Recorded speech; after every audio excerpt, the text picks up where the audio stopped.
कैकेयी जी ने दशरथ जी से कहा कि आपने राम को राजा बनाने का संकल्प ले लिया है। दशरथ जी ने कहा हाँ, राम को राजा बनाऊंगा, कल अभिषेक करूंगा, पूरी तैयारी हो गई है। कैकेयी ने कहा अभिषेक नहीं करना है, रोक लगाइए।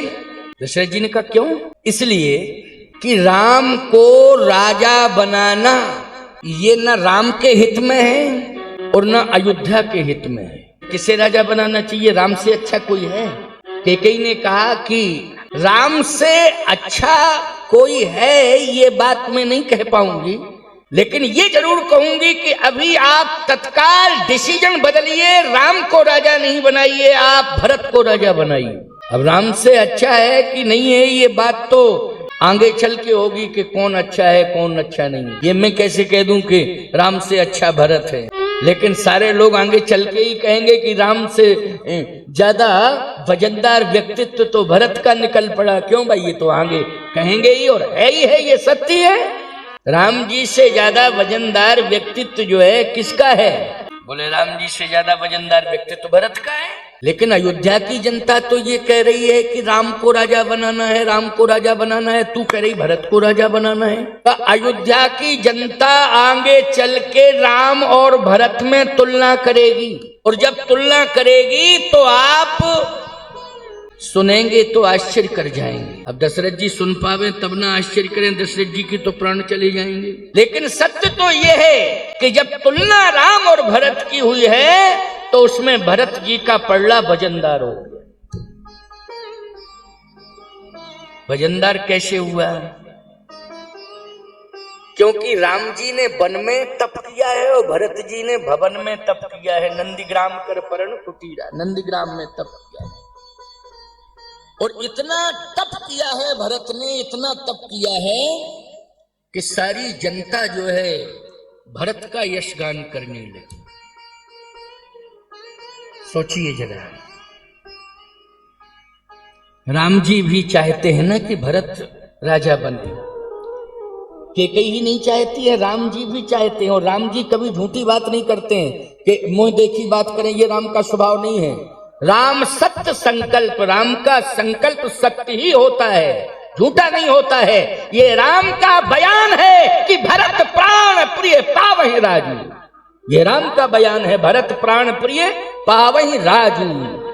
भरत मुझे प्राणों से ज्यादा प्रिय है, वो राजा बने, ये मेरी इच्छा है। तो बोलो भाई, जो कैकेयी की इच्छा है वही इच्छा राम की भी इच्छा है। बोलो है कि नहीं? अच्छा, राम जी की इच्छा एक और है क्या कि भरत राजा बने और मैं बन जाऊं, ये राम की इच्छा है। अच्छा, जो राम की इच्छा है वही कैकेयी की इच्छा है कि भरत राजा बने, राम बन जाए। वही राम की इच्छा है कि भरत राजा बने और मैं बन जाऊं।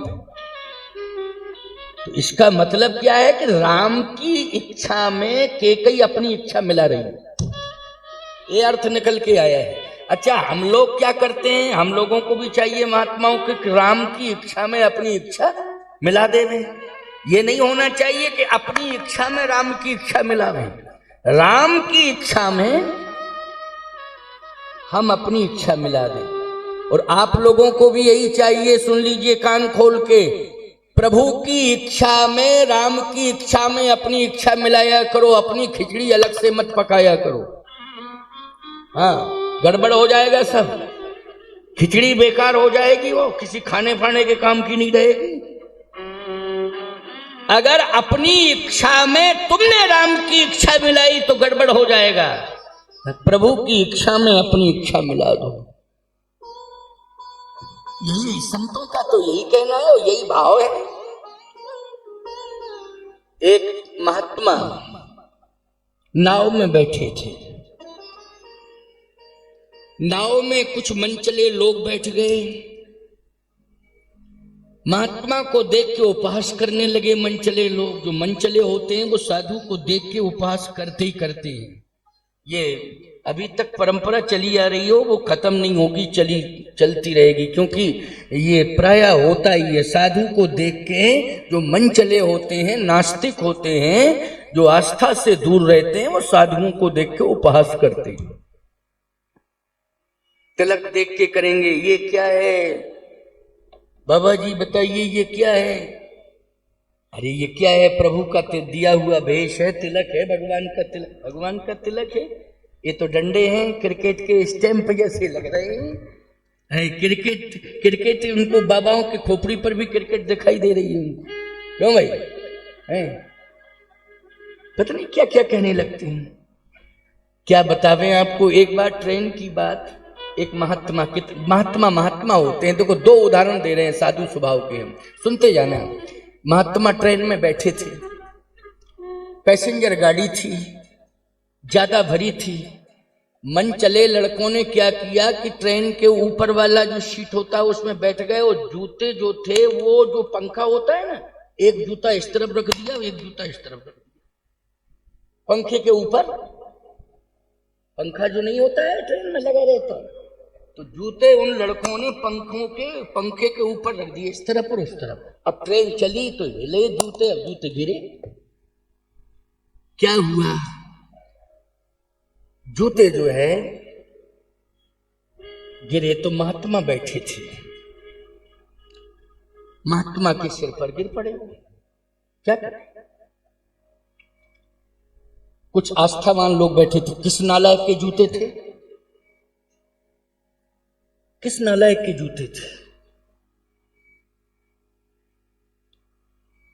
क्योंकि एक जूता दूसरे के ऊपर गिरा था, एक महात्मा के ऊपर गिरा, एक बगल वाले के ऊपर। अब बगल वाला बोला, किस नालायक के हैं? साधु के ऊपर भी जूता गिरा, मेरे ऊपर भी जूता गिर गया, कौन नालायक है?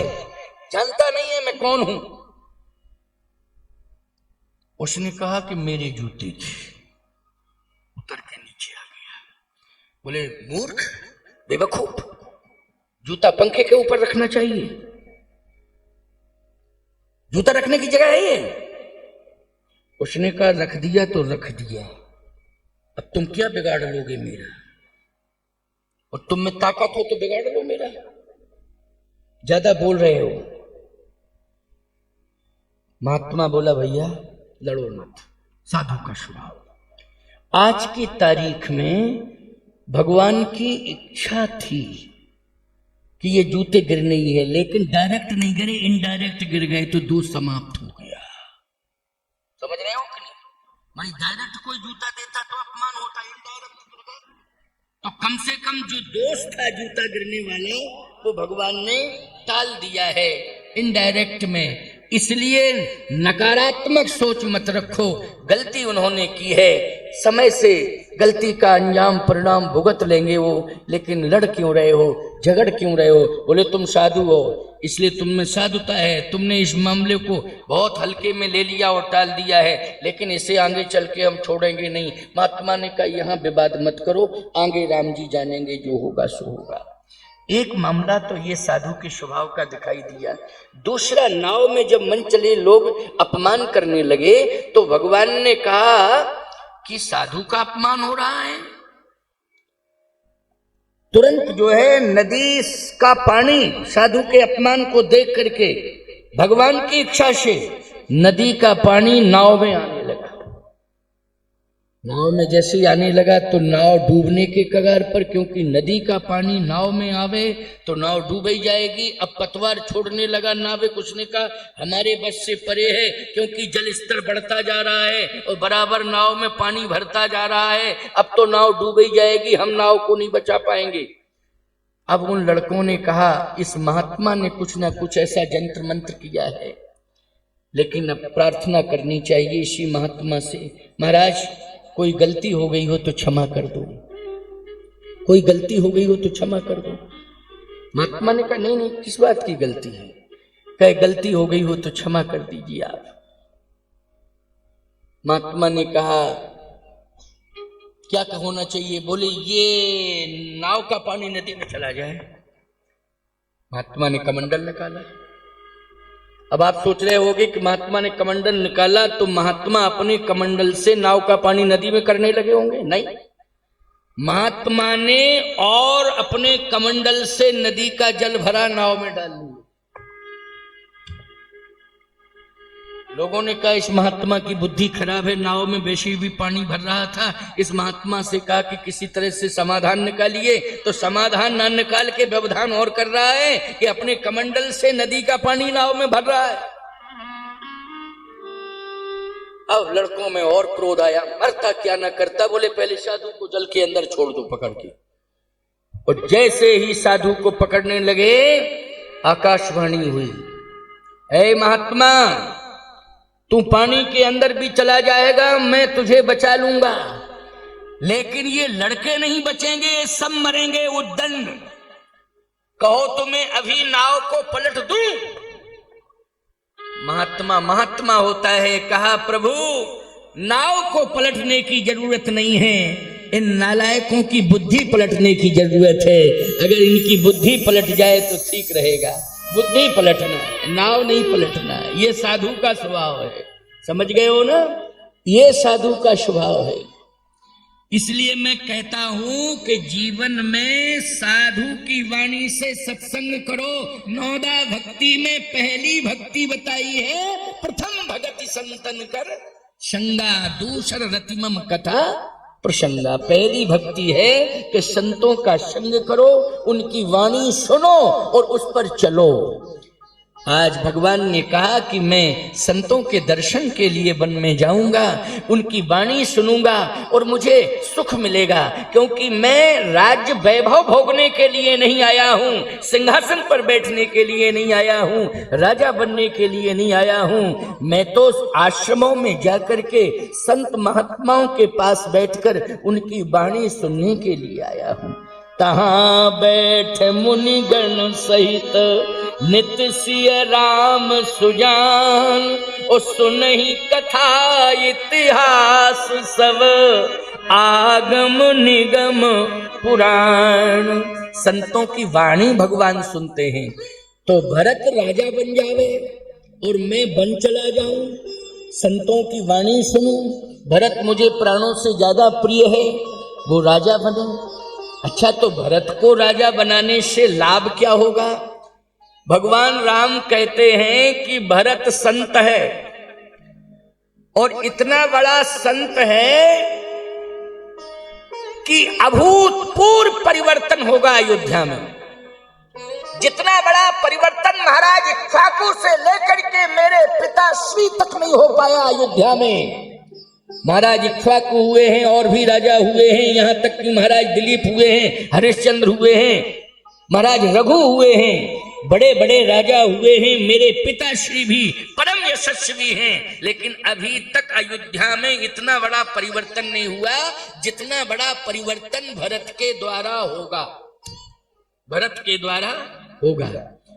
कहा क्या परिवर्तन होगा? बोले दो विशेषताएं भगवान राम का चिंतन है, ये परमात्मा का चिंतन है कि भरत प्राण प्रिय पावहि राजू। भरत अगर राजा बन जाएगा तो इतना बड़ा परिवर्तन होगा। दो परिवर्तन विशेष रूप से होंगे। क्या? एक तो जनता में संयम आएगा। क्या आएगा? संयम। पूरी जनता संयमित हो जाएगी, पूरी जनता संयमित जीवन जीना शुरू कर देगी। आप कहोगे महाराज दशरथ जी के समय में संयमित जीवन नहीं जीती थी जनता, महाराज हरिश्चंद्र के समय में नहीं जीती थी, महाराज दिलीप के समय में नहीं जीती थी संयमित जीवन।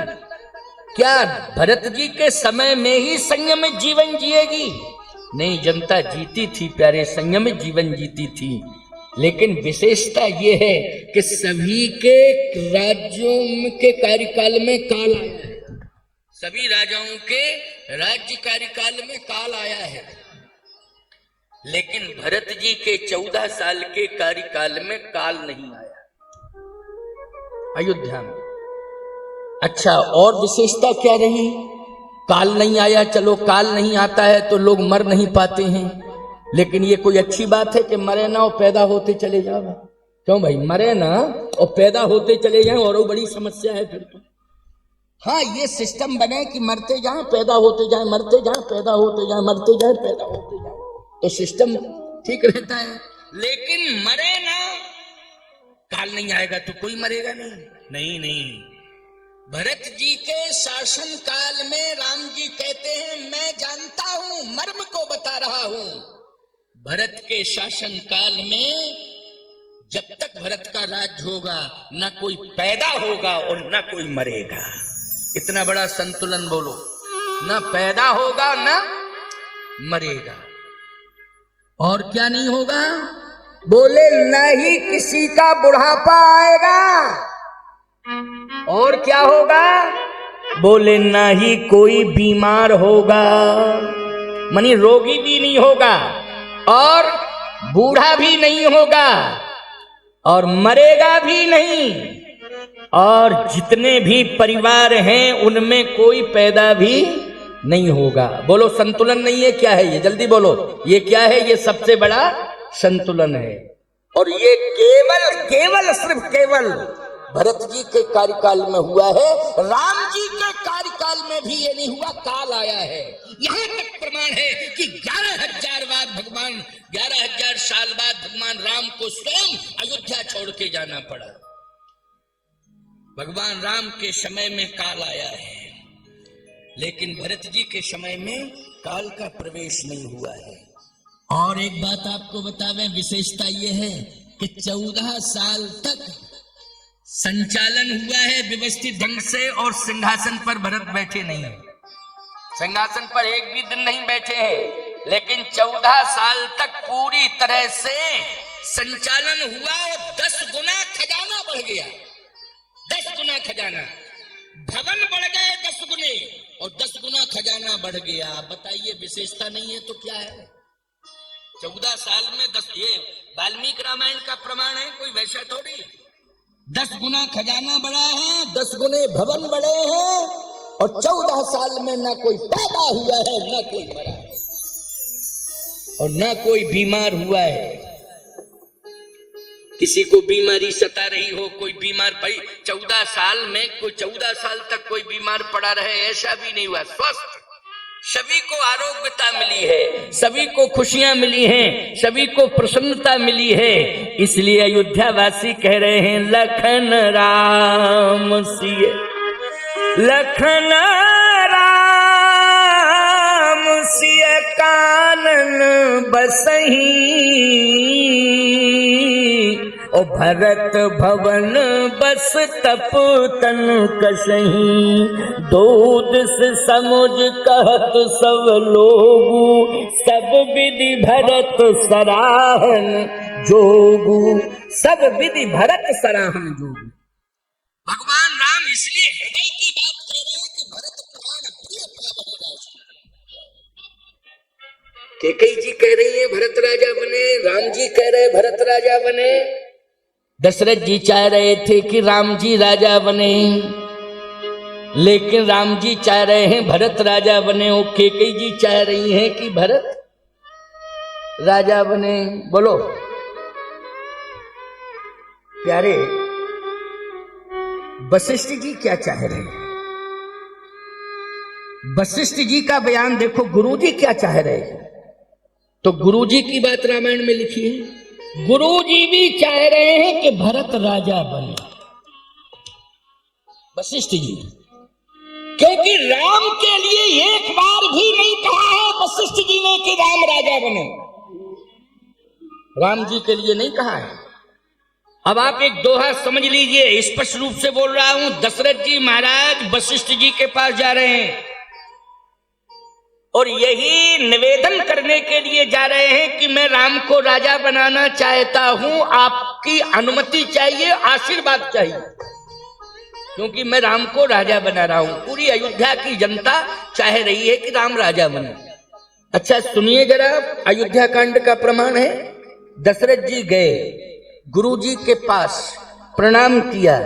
गुरुदेव ने कहा क्या चाहते हो राजन, बोलो। दशरथ जी महाराज ने कहा राम जी को राजा बनाना है, राम को राजा बनाना है। बेग विलंब न करिए नृप। अब ध्यान से सुनना, बेग विलंब न करिए नृप। देखो अंतिम बयान प्रमाणित बयान माना जाता है। बोलो भाई, अंतिम बयान प्रमाणित बयान माना जाता है कि नहीं माना जाता है? इस दोहे का अंतिम चरण ध्यान से सुनना कि क्या संकेत दिया है वशिष्ठ जी ने दशरथ जी को। अंतिम चरण दोहे का अंतिम बयान,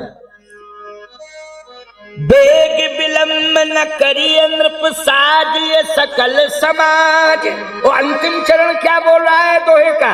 सुदिन सुमंगल तबहि जब राम होए जुबराज।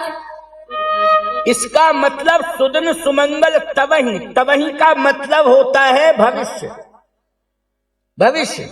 नहीं तो ऐसा कहना चाहिए था वशिष्ठ जी महाराज को कि बेग विलंब न करिए नृप साजिए सकल समाज। ओ सुदिन सुमंगल अबहि राम होए जुबराज। अबहि राम होए जुबराज। लेकिन सुदिन सुमंगल तबहि जब राम होए जुबराज। संकेत क्या दिया है गुरुजी ने कि अबहि नहीं तबहि। सीधी सी बात यह है कि राम जी राजा बने, इसके लिए वशिष्ठ जी महाराज स्पष्ट स्वीकृति नहीं दे रहे। कौन? राम जी राजा बने, लेकिन भरत जी राजा बने, इसके लिए वशिष्ठ जी क्या कह रहे हैं? भरत करहु राज परिहरहु गलानी, मानहु मोर बचन हित जानी। बोलो भाई, वशिष्ठ जी की वाणी है कि नहीं भरत के लिए और राम के लिए? दोहे में स्पष्ट का सुदिन सुमंगल तबहि जब, मतलब 14 साल बाद। तबहि मानी 14 साल बाद। लेकिन भरत के लिए करहु राज परिहरहु गलानी, मानहु मोर बचन हित जान। गलानी का त्याग करो भरत, मेरी आज्ञा मानो और तुम राजा बनो। बोलो, स्पष्ट रूप से क्या कह रहे हैं वशिष्ठ जी महाराज? कि भरत तुम राजा बनो। स्पष्ट रूप से राम जी क्या कह के गए हैं बन के? भरत प्राण प्रिय पावहि राज। अच्छा, एक बात और सुन लो। कैकेयी जी का अगर ये कहना है कि राम राजा बने, तो कौशल्या जी का क्या कहना है? इस पर चिंतन हो जाए भाई। कौशल्या जी का क्या ये कहना नहीं है कि भरत राजा न बने? कौशल्या जी का भी स्पष्ट रूप से ये कहना है कि भरत राजा बने। कौशल्या जी का आप कहो रामायण में लिखा, रामायण में नहीं लिखा है तो कहां लिखा है? रामायण में ही लिखा है। कौशल्या जी कह रही हैं, कौशल्या धर धीरज कहि, कूट पथ गुरु आयस वही। बेटा भरत, गुरु जी की आज्ञा पथ है, तुम मान लो, राजा बन जाओ। अब बोलो भाई, कैकेयी कह रही है भरत राजा बने, तो कौशल्या भी तो कह रही है। कौशल्या कह रही है कि नहीं राजा बनो भरत? गुरुजी कह रहे हैं राजा बनो भरत, राम जी कह के गए हैं राजा बनो भरत। अब सभी तो कह रहे हैं कि राजा बनो भरत, राजा बनो भरत, राजा बनो भरत। अच्छा, राम जी बन जाएं, इसके लिए अकेली कैकेयी कह रही है कि और भी कोई कह रहा है? कि केवल एकमात्र कैकेयी की इच्छा है? नहीं, कौशल्या जी भी कह रही हैं। कौशल्या जी भी कह रही हैं। अब सुन लो मेरी बात को, कान खोल करके सुन लो, एक एक बात को क्लियर कर रहा हूं। कौशल्या जी भी कह रही हैं कि राम बन जाए। एक बार भी नहीं कहा कौशल्या ने कि राम को राजा बनाया जाए, लेकिन वनवास की बात बोल पड़ी है कौशल्या की, राम बन जाए, बोल पड़ी है बात। हाँ, अभी अयोध्या कांड खोल के बता देना, कल तक बताना, परसों तक हम रहेंगे। हाँ, मैं समाधान कर दूंगा। अगर हो सकता कि मुझसे त्रुटि हो रही हो, कि हो सकता कौशल्या जी ने कहा नहीं राम राजा बने, कहीं लिखा हो छंद दोहा सोरठा में चौपाई में कि राम कौशल्या कह रही राम राजा बने, लेकिन कौशल्या स्पष्ट बोल रही है भरत राजा बने, और कौशल्या स्पष्ट बोल रही है राम बन जाए। कैसे बोल रही है सुनते जाओ, बड़ा अच्छा प्रसंग है ये। समझ में आ रही है बात? क्यों? हाँ भाई, रामायण तो तुम रोज पढ़ते हो, लेकिन इस तरह से नहीं समझते हो। अच्छा, इस तरह से समझ लिए होते तो हमें बुलाते क्यों? इसलिए तो बुलाया है, क्योंकि अदालत में सब कोई बहस नहीं कर पाता है, वकील की जरूरत पड़ती है। बोलो, पड़ती है कि नहीं पड़ती है वकील की जरूरत? और वकील जब बहस करता है तो जज को भी मानना पड़ता है, और नहीं मानता है तो वो तुरंत जो है प्रमाण देता है कि देखिए सर, समझिए इसको, इसमें ये कानून क्या कह रहा है, ये नजीर पढ़िए क्या क्या कह रहा है। कानून जो कह रहा है उसके अनुसार ही आपको, संविधान जो कह रहा है उसके अनुसार ही आपको डिसीजन देना पड़ेगा। तो जज को मानना पड़ता है कि नहीं नहीं नहीं नहीं, ठीक कह रहे हो, नियम के अंतर्गत ही तो डिसीजन होगा। क्यों भाई, होगा कि नहीं होगा? यदि नियम के विरुद्ध होगा तो फिर अगली अदालत में चला जाएगा व्यक्ति। बोलो, जाएगा कि नहीं जाएगा? इसलिए सुनिए मेरी बात को, यहां पर जो चर्चा हो रही है रामचरितमानस के, ये मंथन की चर्चा हो रही है। मंथन, ये क्या हो रहा है? मंथन हो रहा है। यही है मानस का सही मंथन। और इसी मंथन, ये मंथन वाली सभा है, इसमें रामायण का मंथन चल रहा है। और मंथन में क्या निकल के आ रहा है? देखिए आप, सार निकल के आ रहा है, बहुत सुंदर सार निकल के आ रहा है, जिसे आप प्राप्त करोगे। कौशल्या जी, कैकेयी जी ने तो कह दिया है कि राम, मैंने तुम्हारे पिताश्री से कह दिया है कि राम बन जाएं, और राम मैं भी तुमसे कह रही हूं कि बन जाओ। राम जी ने चरण पकड़ लिए, माता जी आज्ञा शिरोधार्य है, मैं बन जा रहा हूं। लेकिन कौशल्या अम्बा के पास जब गए प्रभु राम, तो कौशल्या अम्बा को प्रणाम किया। तो कौशल्या अम्बा ने कहा कि बेटा, मैंने तो ये सुना है कि आज तेरा अभिषेक होना है, ऐसा मैंने सुना है।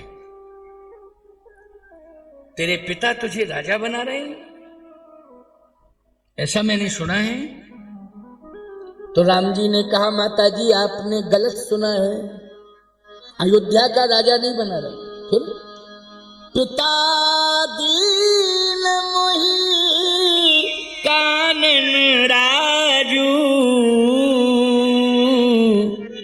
जह सब भांत मोर बड़काजू। पिता दीन मोह कानन राजू, पिताजी ने डिसीजन बदल दिया है, वो जंगल का राजा बना रहे हैं, मैं जंगल का राजा बन गया हूं, जा रहा हूं।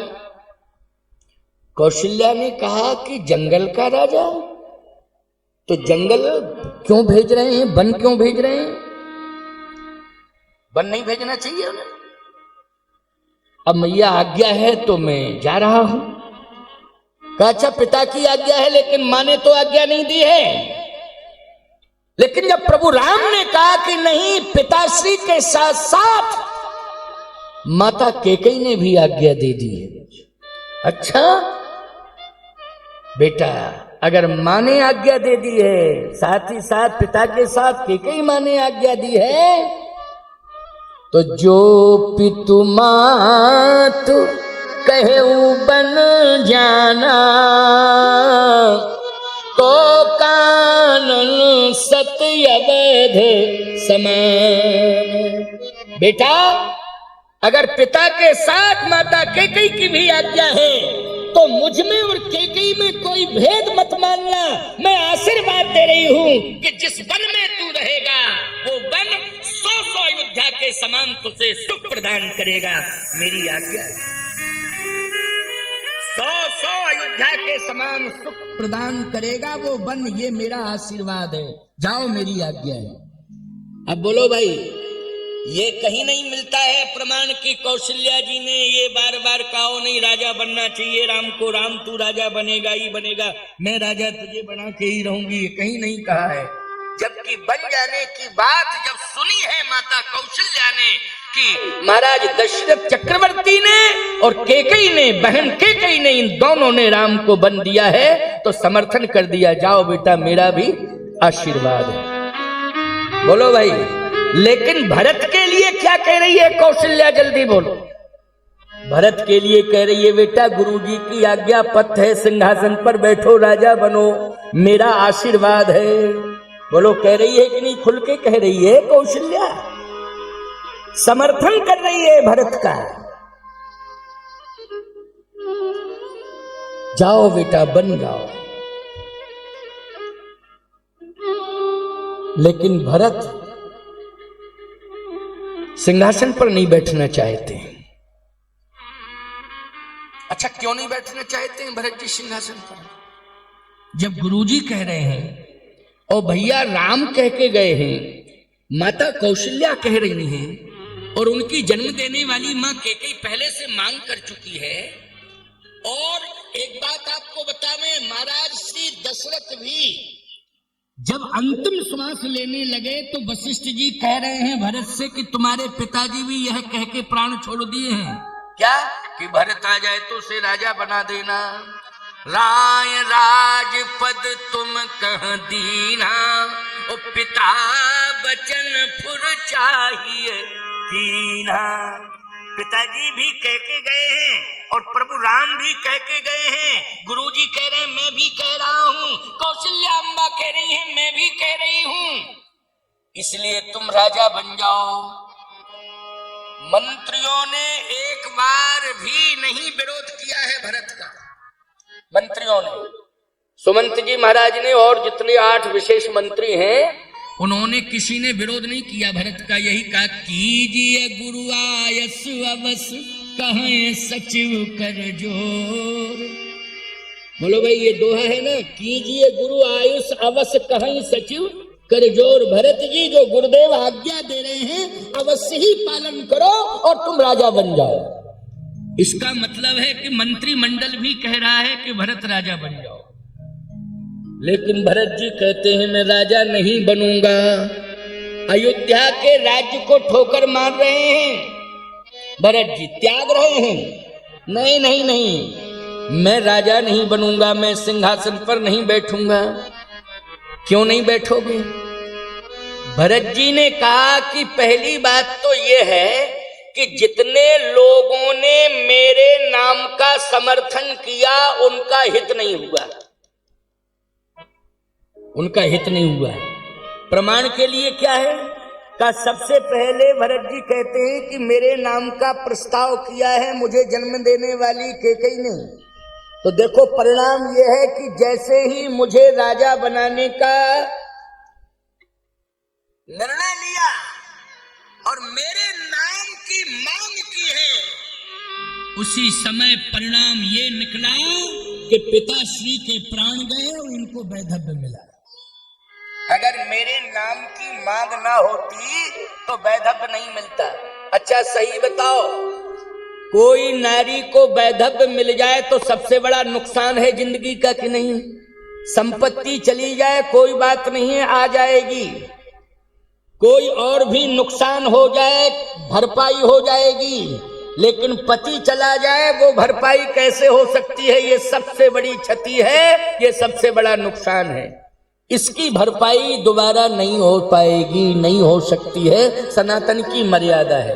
क्या है? सनातन की मर्यादा है। आज भले ही लोग भावुकता में आके डिसीजन ले लेते हैं, उम्र कम है भाई ऐसा नहीं होना चाहिए, अभी तो बहुत लंबी आयु है, ऐसा कर लो वैसा कर लो, ये अलग विषय है।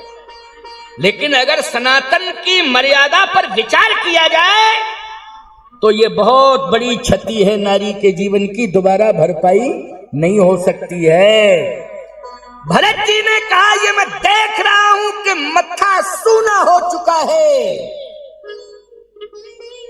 हाथों की चूड़ियां टूट गई, सिंदूर धुल गया है।